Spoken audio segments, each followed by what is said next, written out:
Hang on. Where are we starting at? Right. We're starting in media res. So we are truly going to do something unprecedented. Yeah. We're going to start our in-between and the very first episode we recorded in a session, because we started this with a conversation. You started with a question. A conversation amongst friends. Yeah. Tossing out to Richard being gay. He has lost his grandfather at New Year's. And I was just curious about the effects of when you come out to a family. How was that? Because I had a very dear friend of mine that's no longer with us that came out to his family. They've disowned him. It was that and other reasons, but that was a huge part of what they could not accept. So I was very curious about your experience with your family. That's led us into a lot of things, and we just decided, hey, this is a really good conversation. So let's at least try to backtrack to this. So when I asked you about your family, your grandparents, et cetera, how does this reach out? So how it started was my grandfather passed away on New Year's Day at 96. And we talked about what a poetic way it was to die on New Year's Day. Like if you were to pass, when you would have passed, not your birthday. You're like, I made it. Oh. And I suggested I'd either go for New Year's Day or April Fool's Day. April Fool's would be an amazing one of those two I'm good with. But the idea that you kind of pass away in your sleep early morning on New Year's Day, and you're like, wow, that's really, really poetic.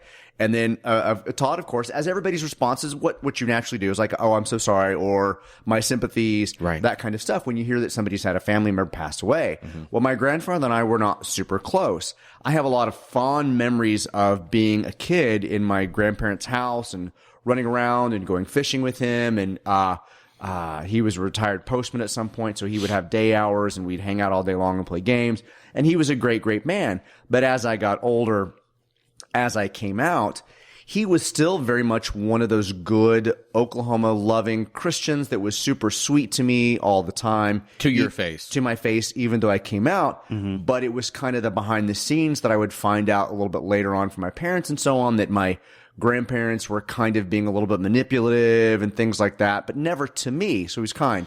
So over the course of, the last couple of decades, with that knowledge, I just kind of found myself growing apart from them, not out of any type of hate or spite, just your life and your progress. You're just moving forward. You find ways to keep yourself occupied. Right. And so when he passed, I was not really sad. I had a lot of respect for him in his life, but I just wasn't touched by it.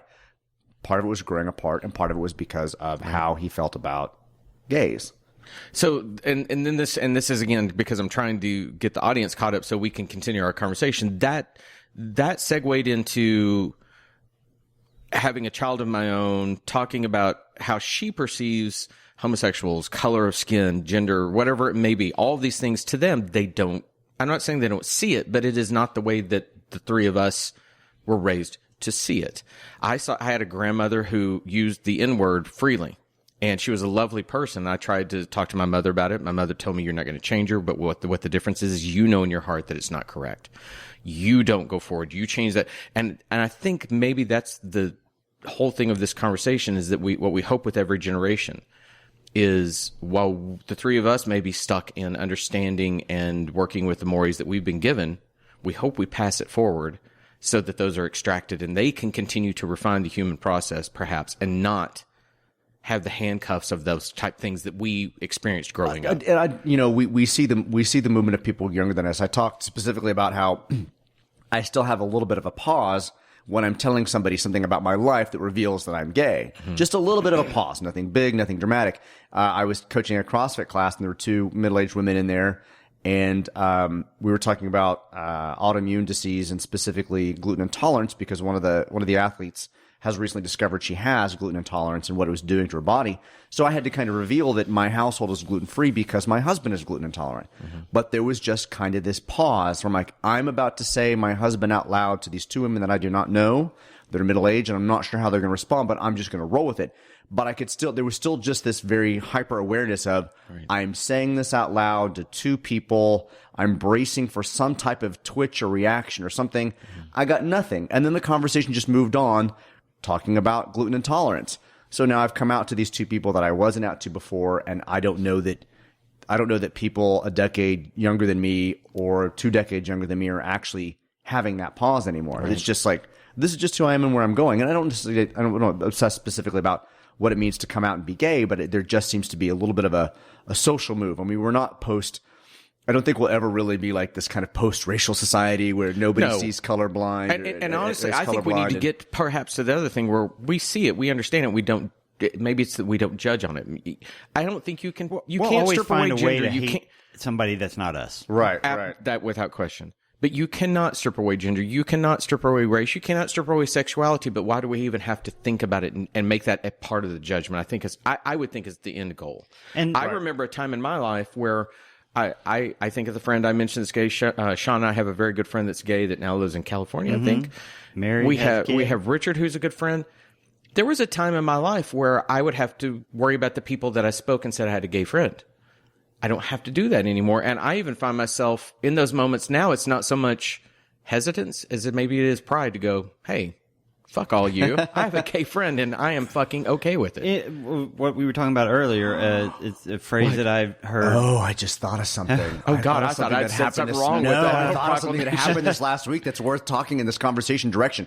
Go ahead. You finish your thought. I would be the ringleader. Yeah. Sean, What it's I you. was going to say is a phrase that I've told you before is, don't judge your parents today's standards because they were raised in different times. Right. So, when we were kids, we would say something was gay as something was bad. Right. Lame. You mentioned the word retarded. And the funny thing is with the word like retarded, it truly has a word beyond what we It has a true meaning to I it. promise you right now that if there's anybody here that's 2 decades younger, listen to you say that word, are probably going, yeah. Exactly. And we've all been told to extract it, but then if you get to a point where retarded is the best word, and you're like, then you almost in your mind go, I've got to find a different word to say, and especially as a musician, a retard is a gradual slowdown. It is a true music term. And if you say, I was rehearsing with musicians the other day, and I said, we need to put a retard at this point. And I went, ooh.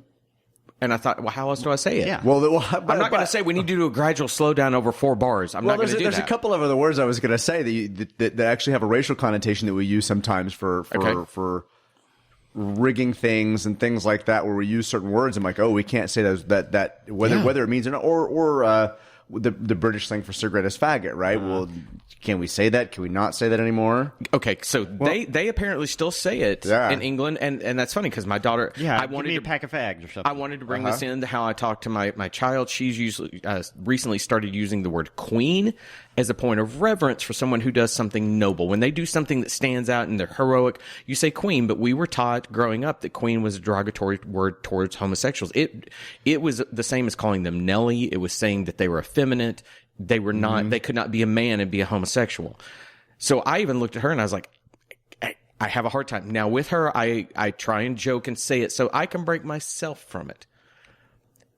It is almost impossible with these words sometimes to know where we go, because then she'll ask me, is it okay to call a cigarette a fag because they do it over there? And I'm like, I'm going to err on the side of no. I just can't do it. Well, you do have to modify your conversation based upon your audience. Well, yeah, I mean, that is very true. Constantly. And so she may be able to kind of casually say that in a slang term with friends or people around who actually say that, who that's an acceptable term. But the minute you begin to move into a broader community with adults and you things have like to that, start thinking about the things that you say. I mean, I've seen think plenty of of it like another British term. I'm going to say over here, you say cunt. That's really offensive. Over there, you say it. That's just like calling somebody a bastard. I'm sorry, Shelley, if you're listening. I know. Sean just dropped your least favorite word. But they've just dropped that like, fuck you. I get so annoyed when pundits, particularly on probably the right side, feel like there's certain types of languages and things and that they can say because it was okay at some point in history and time for them to use that culturally, but it's not. And you're not really thinking about your broader audience. I mean, it's not necessarily about being PC. It's about knowing your audience and knowing who you're talking to, and the language you want to convey, and who you want to portray yourself, and the kindness and activism and whatever you want to put forward. You have to be aware of that language, and it's not about being delicate to everybody. And it's also when you're talking about context and things, just because a group of people will refer to themselves in one manner doesn't mean that you get to refer to them in that manner. Exactly. And I think we see that debate right now, particularly with rap music and lyrics and use of the N-word and stuff. I've seen there's a lot of, particularly in the gaming culture. Well, if they say it, why can't I say it? Exactly. I had that conversation with Abby not long ago because she'll bring in rap music. Being 16, she really does like quite a bit of it. And I like some of it. But when it becomes a preponderance of the N-word, talking down to women, look how much money I've got. I told her, I said, this isn't a conversation that says anything. They're using a word that they've asked us not to use, but they're using it as a point of medals upon their chest. And it's like, no, that doesn't work. I think at that point, they lose their conversation when they ask us not to, but they use it. I can't see any other way around that. We still struggle with the word, we said faggot earlier. We still struggle with the word faggot and the word queer and those kinds of things today as it relates to, well, I can say it to somebody. Is it appropriate for me to say it to somebody? Is it funny? Is it interesting? Does it prove a point? It's not something that usually is just casually thrown around anymore. If you use it, it's very, very, very intentional. Yeah, is that why? Even for comedy, even if you're using it for comedy, it's very, very intentional. Well, I was going to ask, is that why something like Queer Eye for the Straight Guy can use it? Because you think about how that's actually probably a huge pop culture moment when we all kind of looked and said, "Oh, here are 5 gay guys that we all kind of like, but we call them queer." Right. And we queer used to has play a a game connotation called of wrong. Smear the Queer right. when we were kids, Queer has moved a little bit more. There is some debate right now about whether queer can be used or not used, and we see people using it to define people that aren't. We're seeing queer being used now for people that are.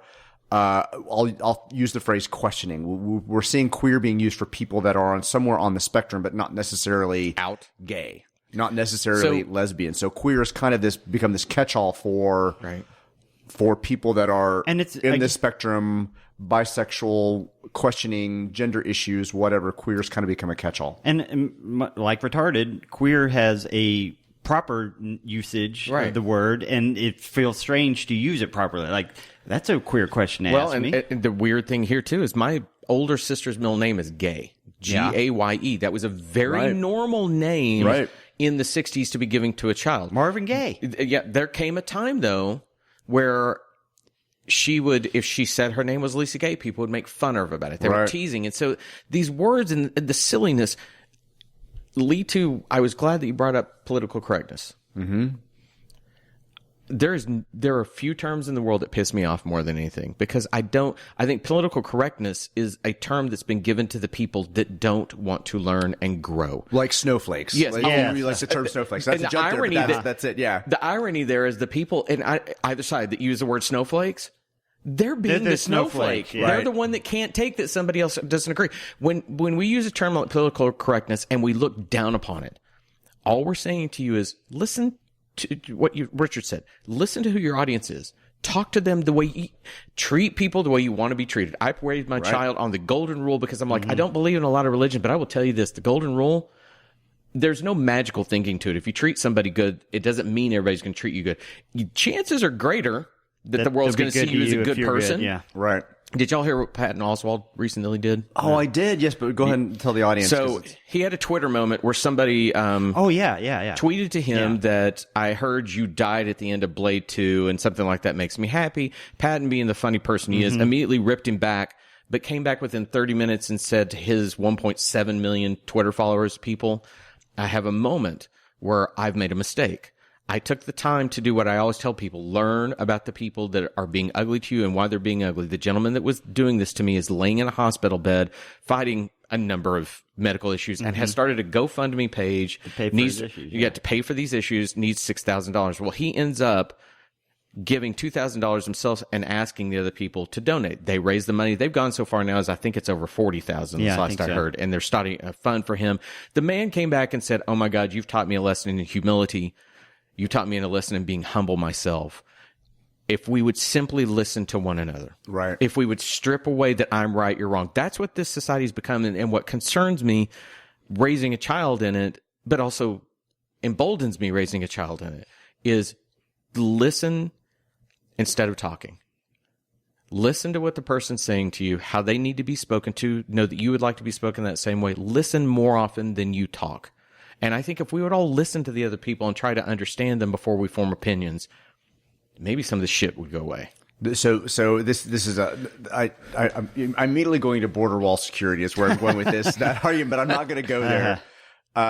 So here's another story. Kind of, it was interesting to talk about the difference between the generations, because we do a women's book club at the store, and we had the privilege of having Brian Michael Bendis, the creator of Jessica Jones and Miles Morales and Riri Williams from Marvel Comics, to actually talk to the women's book club, and they were Now, doing did he come in there, or was that over No, Skype? He Skyped. He Okay. Skyped. I was about to be like, Yeah. if he came in. I don't- Because I would have been transitioning at that point. I might have been down transitioning on You Sean's guys are back. suddenly queer. Yeah. So transitioning. Yeah.